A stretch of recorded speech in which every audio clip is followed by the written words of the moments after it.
A Midrash of Ephesians, Part 3, Saved by Grace. Deuteronomy 7, verse 6 through 8. For you are a holy people to the Lord your God. The Lord your God has chosen you to be a people for his own possession out of all the peoples who are on the face of the earth. The Lord did not set his love on you, nor choose you because you were more in number than any of the peoples, for you were the fewest of all peoples. But you were chosen because the Lord loved you and kept the oath which he swore to your forefathers. The Lord brought you out by a mighty hand and redeemed you from the house of slavery, from the hand of Pharaoh, king of the Egyptians. Luke 15, verses 11 through 32. Then Jesus said, There was a man who had 2 sons. The younger of them said to his father, Father, give me the share of the property that will belong to me. So he divided his property between them.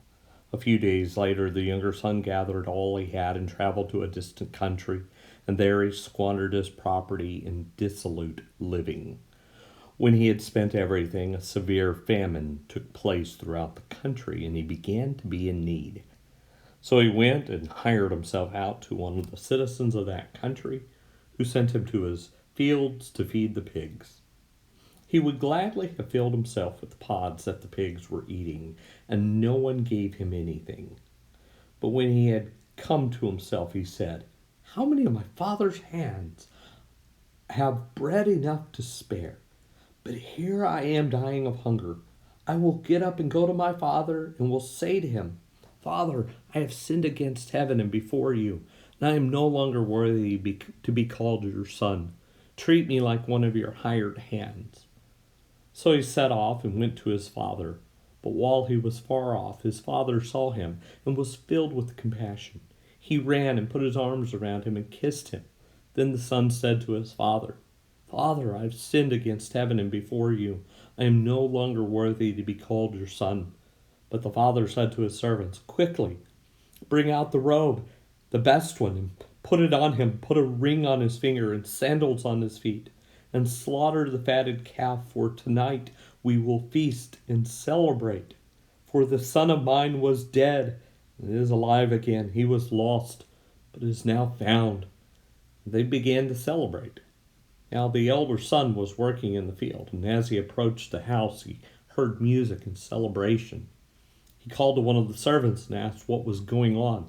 The servant answered, Your brother has returned, and your father killed the fatted calf and threw a party because he got your brother back safe and sound. Then the elder brother became angry and refused to go in. His father came out and began to plead with him. But he answered his father, Listen, for all these years I have been working like a slave for you, and I never disobeyed your command. Yet you have never given me even a young goat, so that I might celebrate with my friends. But when this son of yours came back, who has devoured your property with prostitutes, you killed the fatted calf for him. Then the father said to him, Son, you were always with me, and all that is mine is yours. But we had to celebrate and rejoice, because this brother of yours was dead and has come to life. He was lost and has now been found. Ephesians 2, 1 through 10. Spiritually, you were dead because of your wrongdoings and sins, which used to characterize your life. You went with the flow, following the stream of this broken world. The evil powers that direct this world controlled you, pulling your strings like a puppet master controls a marionette. The same puppet master is at work in the lives of all wicked people. All of us, to one degree or another, were once ranked among the wicked, following our animal passions, allowing them to steer our lives. We allowed our physical appetites to overrule any moral or spiritual boundaries, even if it meant going against our Creator and making God our enemy. In this way, we are like the rest of the human race. But God is rich in mercy and abounding in love, though we, through willful disobedience, had committed spiritual suicide. He made it possible for us to share and to participate in the Messiah's life. By grace, he has saved us from spiritual death and raised us so that we might participate in the life of the one who is enthroned in heaven, Jesus the Christ, the King of the universe.